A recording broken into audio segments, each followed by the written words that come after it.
Hi, everybody. This is Anna Hackman from Green Talk, and today we have a special guest on the show. We have Maureen Calamia. Did I do that right, Maureen? Yes, you did. Well, I actually wrote it out phonetically, so I got it right. She's with Luminous Spaces, and we're going to be talking about Feng Shui, but a little bit of twist about Feng Shui. We're going to be talking about green Feng Shui, and that's what really piqued my interest, Maureen, because a lot of people, one, don't know what Feng Shui is, and number two, how can you make it green? So let's get right into the conversation. What the heck is Feng Shui? A lot of people don't know what that is, and why do they need it in their lives? Well, Feng Shui was developed over 4,000 years ago in China, but I always feel it's more relevant today than ever because Feng Shui is a way to create more balance and harmony into our spaces and reduce some of the stress and the chaos in our modern lives. And how is that done? Through placement of furniture, through materials? Explain that. Sure, it's all of that.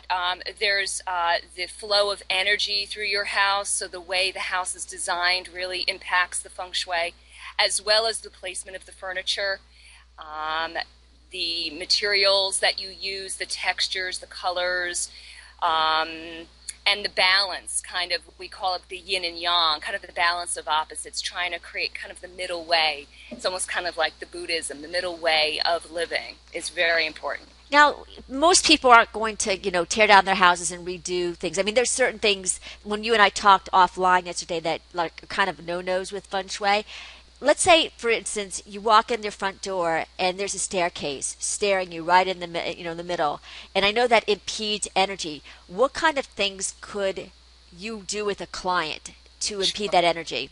Sure, yeah. I mean, I actually know somebody, they weren't a client, but they actually shifted their front door, which was pretty dramatic.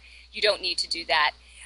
Just simply angling, say, like a runner from your front door kind of into the room where you want the energy to go because you want it to nourish the first floor of the house rather than go directly upstairs and create some chaos.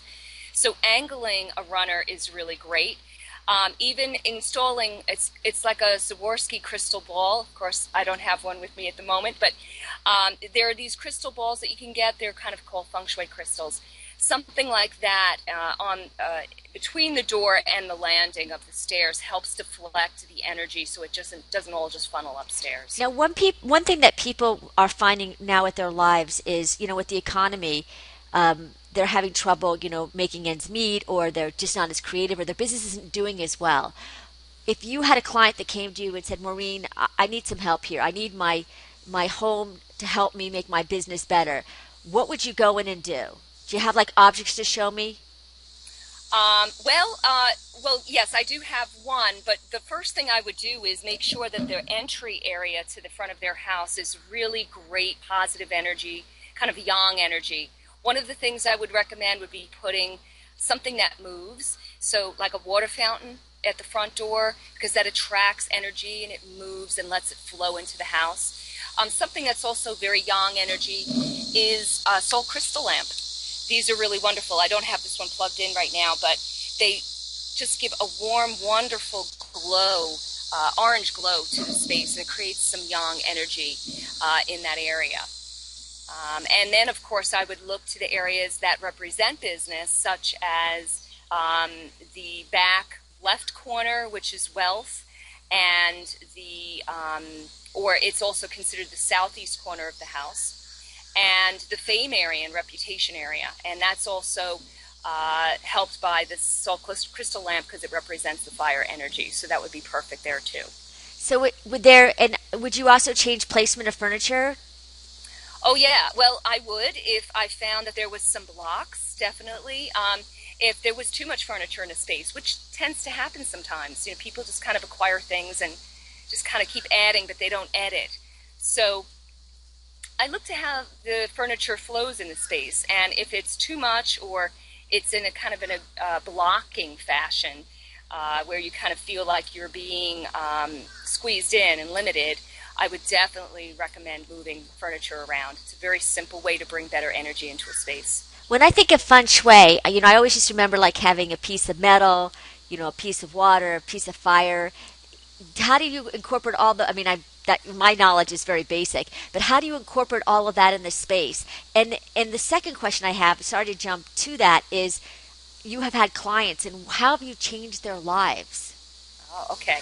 Well, so the first question, there's lots of ways to incorporate the 5 elements. In fact, I feel like that's one of my favorite things is to incorporate them in a way that makes sense to the space, really inspires and nourishes my clients, and it can be very creative.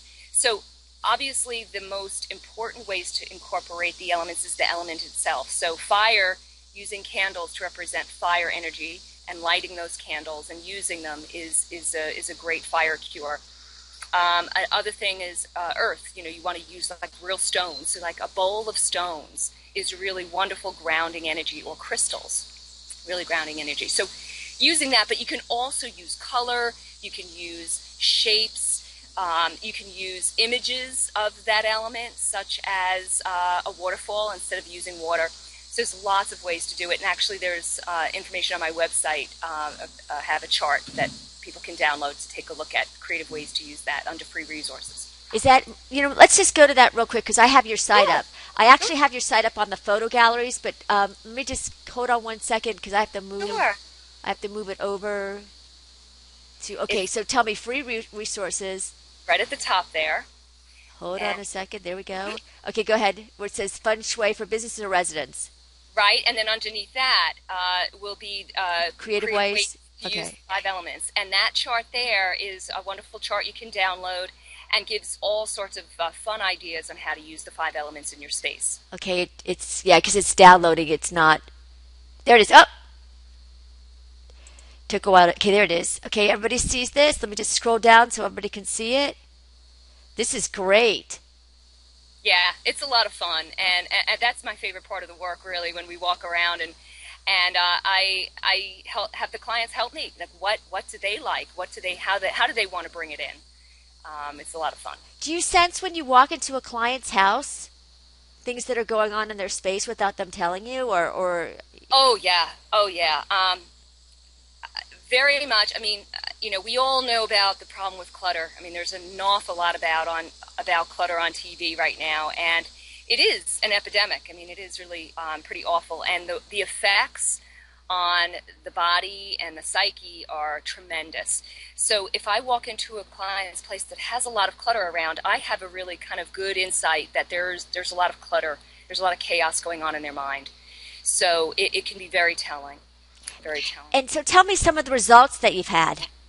Oh, wonderful. I do, we were talking about health the other day, and health is really an important part of Feng Shui because the Eastern philosophy, and I think a lot of people have taken this on and understood it, but our spaces are a reflection of what's going on in our bodies. So there's this mirroring effect.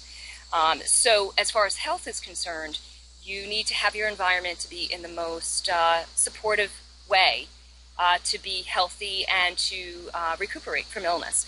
So I had a client, and I have a really simple sketch here, but I had a client who was really having a lot of issues with stress and sleep. And when I walked into the bedroom, you can see this here, I saw that... Maureen, actually go back with it. Yeah, that's better.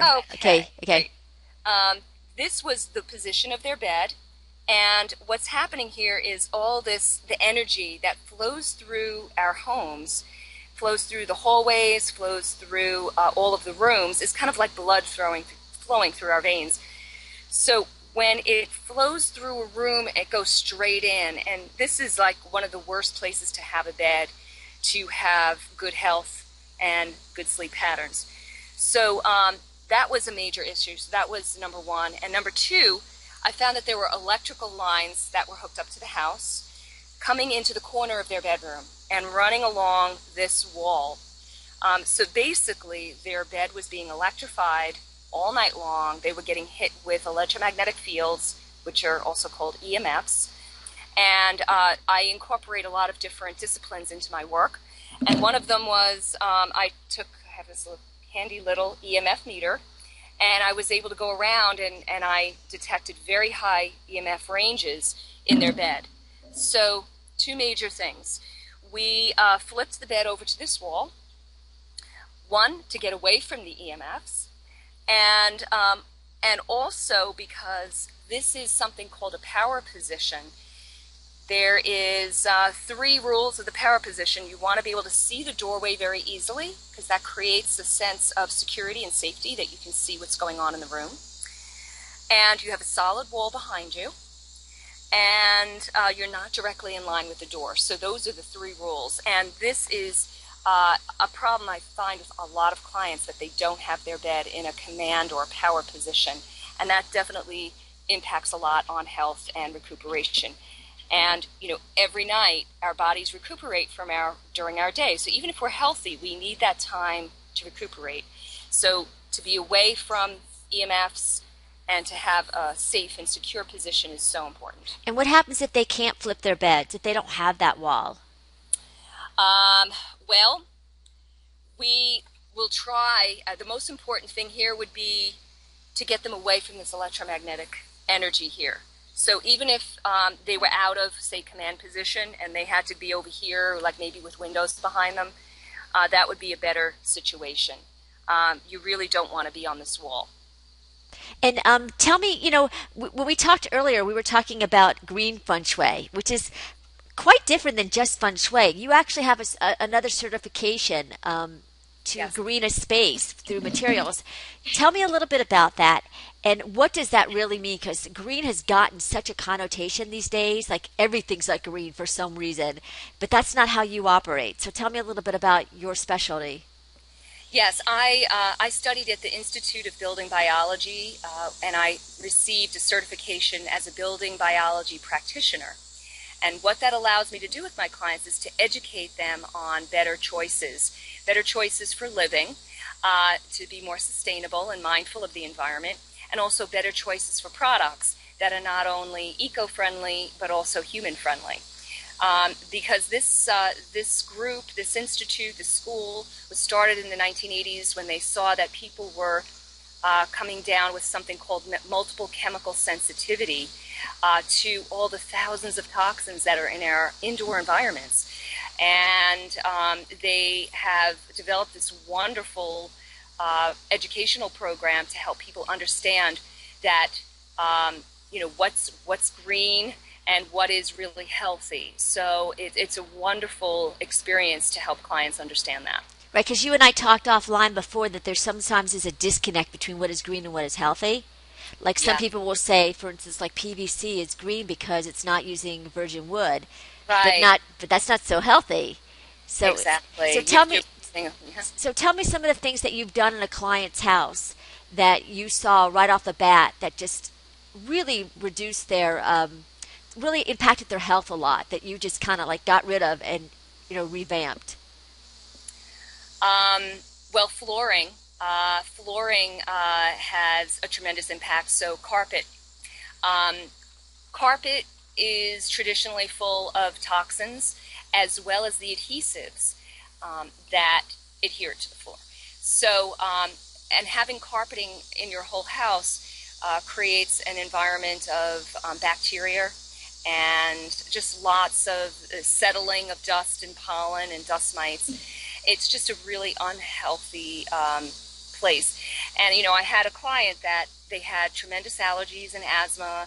They had all the the windows sealed, and they had an air filter going on, yet they had carpeting all over the house. So it was like, let's take up the carpeting, refinish the wood floors in a green way and a healthy way, non-toxic refinishing, and it just totally changed the health of the family. And it would seem that especially with children, because with learning disabilities and autism on the rise, that our environments are really impacting. We're in our houses a quite a long time of the day, and it would seem Yeah. that what you're doing, besides flowing energy, because they're both so important, is that children probably are like magnets. They probably pick up all of this stuff, suck it up like sponges. Yes. Have you been called in with clients that have children that just whether it's allergies or learning disabilities? Well, actually, I had a client whose baby was having seizures. Ooh. Yeah, it was a pretty dramatic example. But she was about 18 months. She had been moved into her baby room about 6 months prior, and they they actually called a Feng Shui consultant in. It was a friend of mine, and they wanted, it wasn't anything to do with their daughter.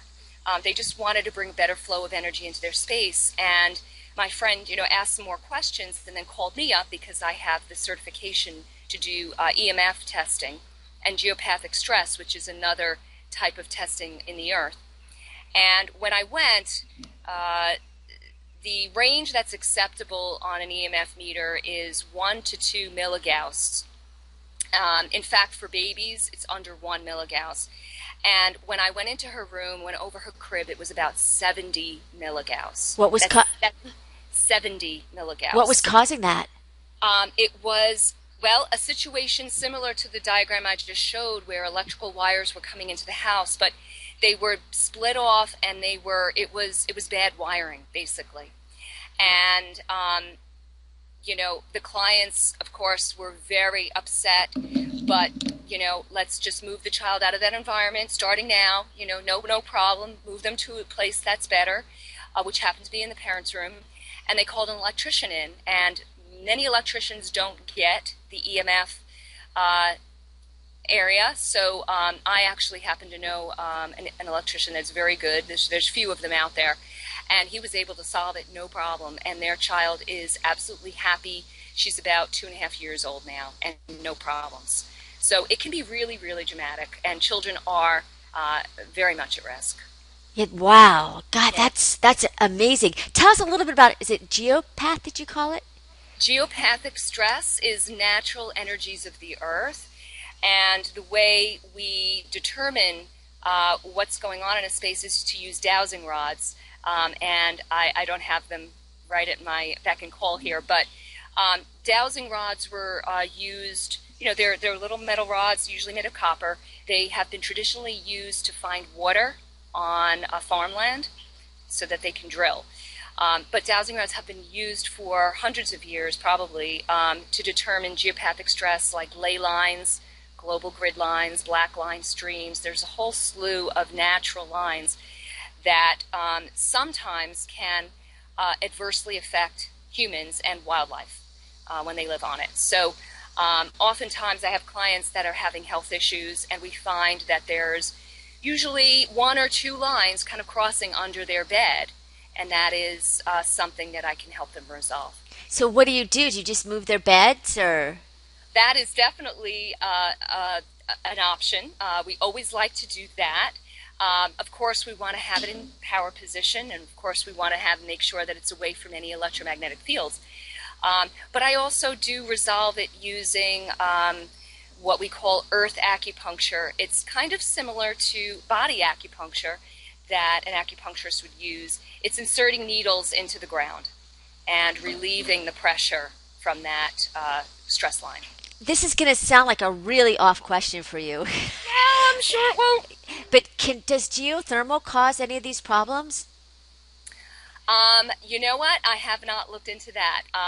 But that is an interesting question, and I will be checking that out when we get off. Because I have a geothermal system, and I'm just thinking, oh, crap. Well, you know what?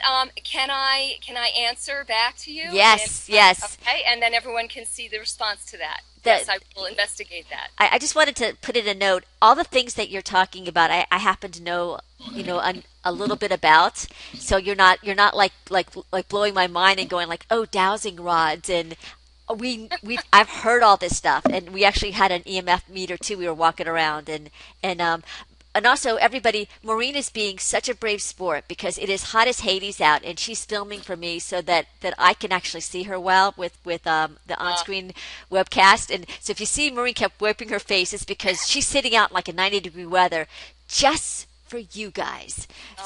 So let's go back to I think a lot of people are very interested in what you're doing, and they're saying, well, wow, how can I take this into my business, or how can I take this into my school? Because we live also there as well, and there's just as much, green issues there as well that are needed. And like I said before, the economy is such a big thing. People are focusing so much on the money part of our lives. Tell me what you've done in businesses. Sure, and one thing that I just like to say is, people want to know the bottom line, like, well, how is Feng Shui going to help me be more successful? And there was some studies done that showed that when you paid attention to actually workplace initiatives to improve the space, it creates better employee well-being. That adds like even 1% increase in productivity is just a huge amount of savings for a company. So it can really impact your bottom line. Oh, Definitely. it's kind of like, remember we talked offline when I said happy wife, happy home. It's Yes. kind of happy employees, happy business. Yeah.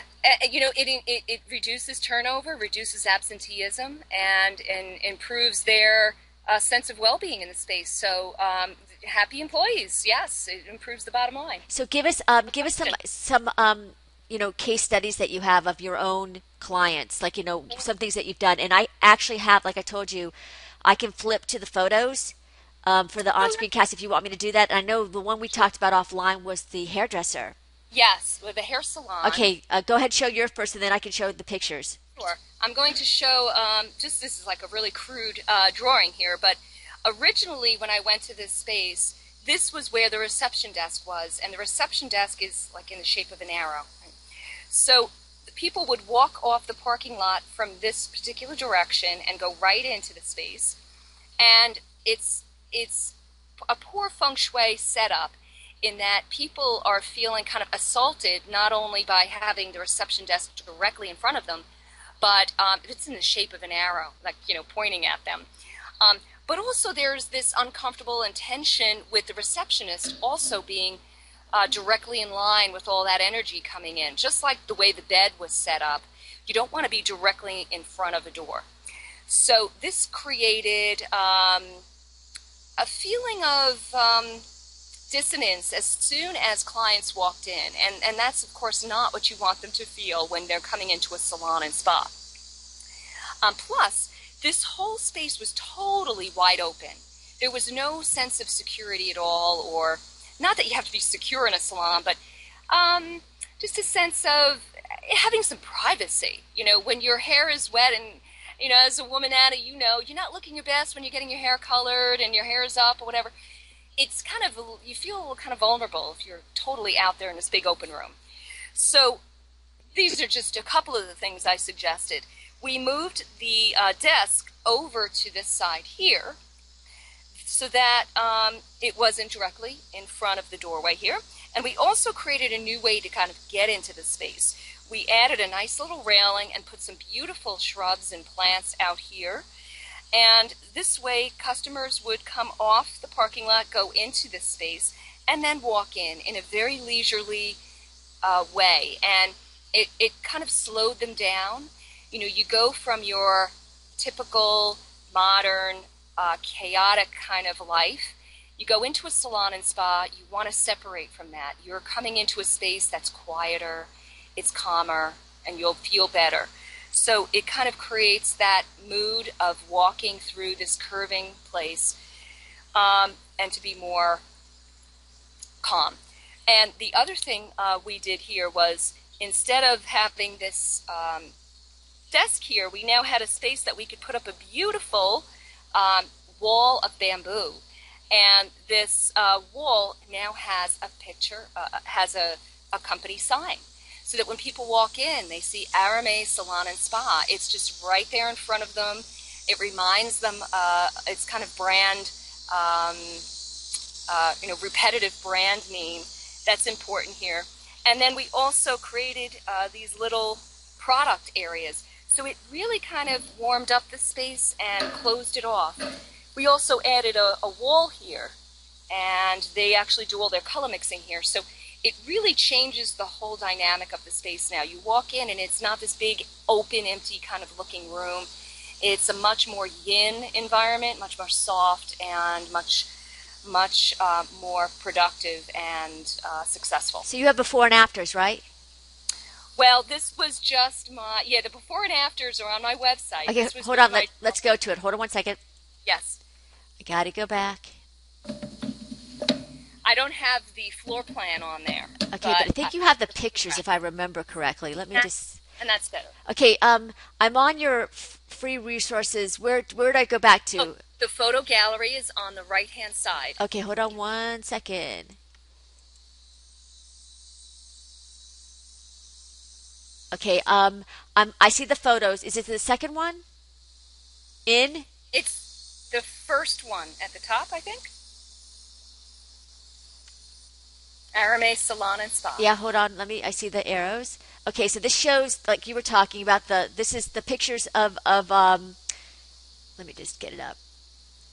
These are the pictures, I guess, of what was, or is that now with how you put the bamboo there, or the plants. Is this It should be showing before and after on the same slide. Oh, you changed even the color of the awning. Oh, yeah. I mean, we changed the name. It was, I also I came from marketing background, so I kind of bring a lot of my marketing experience into my feng shui assignments for business. I can't help but do that. So I asked them about the name of their salon, and because it had really become the reputation had become very kind of low in the area, I felt it was a better opportunity to change the name. So the client was all for it. In fact, they just inherited that name from the previous owner. So we did a little brainstorming with the staff and came up with this beautiful name. It's actually a Japanese seaweed, arame. Oh, wow. Yeah, and I had a graphic designer who put together all their collateral, and we started building a website, and so we did a lot of work together. But it was a total transformation, as you can see. Okay, let me go through the photos. I'm going to 3, which shows I think it's the desk. Can you see what I'm looking at? No, I don't have it open. Okay, it says, I guess you have a fountain with a soft glow, and then you have there's the sign that you spoke about with the bamboo with the plants in front. It's gorgeous. Yeah. Okay, now I'm on the Better Flow, which the pictures are a little dark, so it's kind of hard for me to show. You replace the floors with cork? Yes, cork flooring, bamboo wall covering, no VOC paints on the walls. Lots of things. And then, of course, feng shui-wise, we brought in several different water fountains, which are just wonderful. Lots and lots of plants. Nature is so important to bring into our environment. We need to connect to nature even when we're inside. So, and the soothing colors are just amazing. And you also said you misused space in the spa room?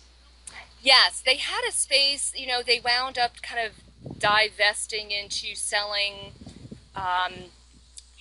was pocketbooks and clothing. And when we talked about their mission, they really wanted to do something more with the space. So I suggested, bringing in massage and facials, and they loved it. So we figured out, we built a room, and they now have a gorgeous, which you can see on there, a gorgeous room for facials and massage. Oh yeah, it's beautiful. Which really adds a lot to the bottom line of the business. So I'm showing improved arrangement right now, harmonious in many ways. It's gorgeous. You did a beautiful job. Thank you. Tell me, is there any other one that you want me to show? I think I have a restaurant on there, Blue Sky. Okay, hold on one second. Let me just go. I have to switch back and forth between Skype and you. Hold on one second. Okay, so photo gallery. Which one is Blue Sky? Is it on the slideshow? Is that number 2, number 3? Oh, I think it's only the other one there. But if you can't get it, it's okay. Hold on. It's sideways. Oh, okay. Yeah, because you have a link to it, and it's sideways. Tell us a little bit about it. Okay, well, it's a restaurant in Sag Harbor. They were looking to update their look, and one of the things that I noticed right away was that the restaurant was really around the color of blue, which is really odd, I think, for a restaurant, because studies have shown that the color blue suppresses appetite. So I suggested that we do some colors that were more vibrant, and the client was all for doing like reds and yellows and oranges, really a nice warm palette. So we brought those colors in, and also the way the tables were arranged and the types of tables. There were a lot of squares, a lot of booths, a lot of kind of enclosed feeling. So we opened it up and really added more of the round tables to create a better flow of energy in the space. It really worked out great. And so have they seen a insert in business since then?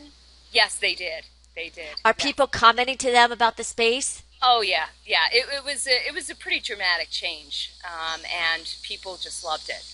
And how do you, going back to this idea about a restaurant, a lot of times with restaurants, like you said, colors and the way things are done, but restaurants also like to recreate themselves. They're kind of like Madonna. They want to recreate themselves, like, every couple years. In bringing you in, at the first breath to get Yeah. them to recreate. But then can they recreate again using feng shui, or is it like, how do you, is it through talking with them what their vision is? How do you kind of keep them fresh? Yeah, that's a good question.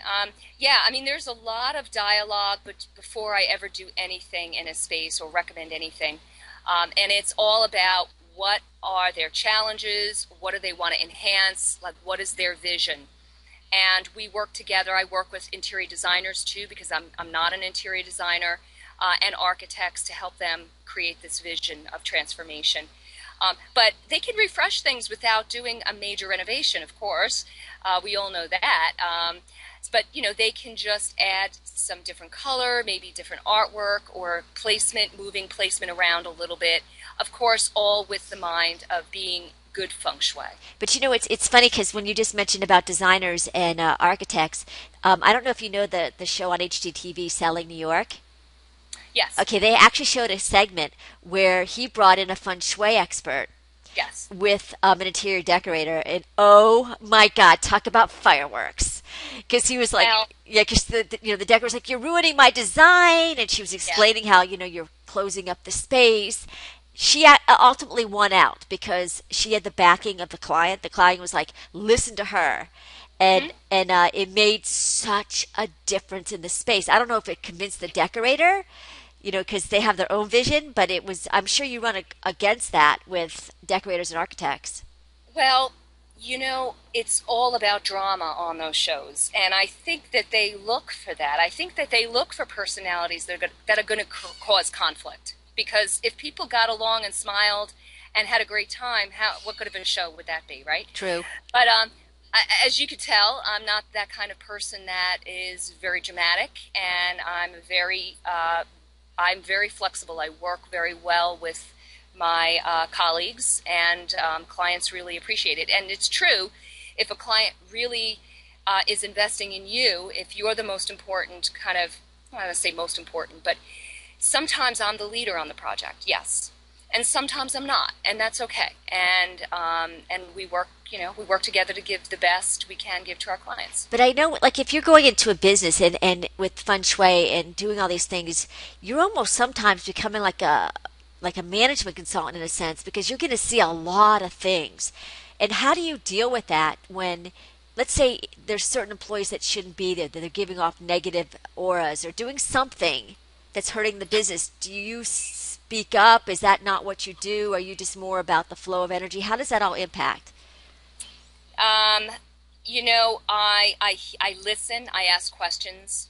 I don't go to give management advice, but I would recommend maybe placement of where to put certain people, because maybe if there's an employee that is, say, disruptive within this environment that creates a lot of chaos, there might be a better placement for that person. So that is what I would suggest. Oh, that's a Um, good point because it could be where they are and the environmental impact around where they are making their behavior the way it is. Wow, that's an excellent, excellent point. Now, just talking about the flow of energy down a hallway. Sometimes you have a long hallway and you have an office at the end of it. And the person at the end of that office, we keep talking about this flow of energy when it goes straight into a room is very chaotic. So sometimes people in those rooms are, it creates more chaos in their work environment, and there's high turnover in those spaces.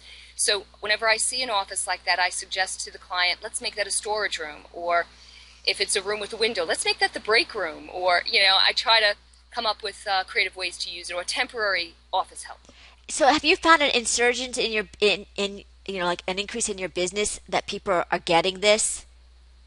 Yes, yes, of course, tempered a bit with the economy, but people, they get it. I go out to networking meetings all the time, and people understand it much more than they did even a few years ago. People would say, "Oh, is that feng shui is about the toad with the coin in his mouth?" And I'm like, "Well, that's part of it if you're into that, but that's really not the foundation of feng shui and what it really can bring." And I think people understand the whole bringing more calmness into an insane life that we're living right now. And one thing I wanted to bring up, and you and I talked about this again offline, is this is not a new concept to me because we actually did this when we tried to sell our house 7 years ago, and we could not sell this house. I mean, we could have been on one of those HGTV shows about can't sell the house, and it was a gorgeous house. And a feng shui person came in and started to point out all the issues with why the house wasn't selling. And simply doing a little bit of feng shui, P.S., 2 months, 3 months later, we sold that house. Yeah. So I am a firm believer of what you're saying. And when we built the new house, we also brought in a feng shui person. So if anybody's thinking of building, renovating, readjusting, doing whatever in their space, I would definitely give Maureen a call. Maureen, how does somebody, let's say you're in the Northeast, you're in the Long Island area. Let's say, they're listening to this podcast, listening to this video, they want to hire you. How do they go about doing that? Oh, they could just go to my website, give me a call, or email me, and I'll call them. And if they're not local, we could certainly do a long distance consultation. That works very well. Of course, I like to walk through the spaces, but we can do it very well with using a copy of the floor plan and photographs or even video to walk around the space kind of virtually, and that works very well. And it also sounds like there's a lot of fact finding involved. Yeah, we have we have several conversations. I have kind of a whole list of questions that I ask clients. So, and then based on their responses, even more questions. So it's a pretty in-depth interview about either their work environment or their family life, and the members of both. And it's really very comprehensive, and every consultation is so unique. That's what fascinates me with this work. So how did you get into this? I should have asked this at the very beginning because it's because you just mentioned that you have a marketing background. Yeah. And I'm finding that there's so many people that are redoing themselves, these changing their careers, doing new things. What was your trigger? Oh, my trigger. Well, I was working in marketing, like I said, for over 20 years, and I started doing some work. I was an account manager. I started doing some work that it didn't resonate with me anymore, and I just didn't feel the love for it. And one night I had a dream, and literally had a dream, and I was helping people connect to the earth, helping them to connect to the natural world and making it a better place. And that kind of stuck with me, and it took me a few years to finally get what that path was. It wasn't intuitive, but when I found Feng Shui, it just clicked.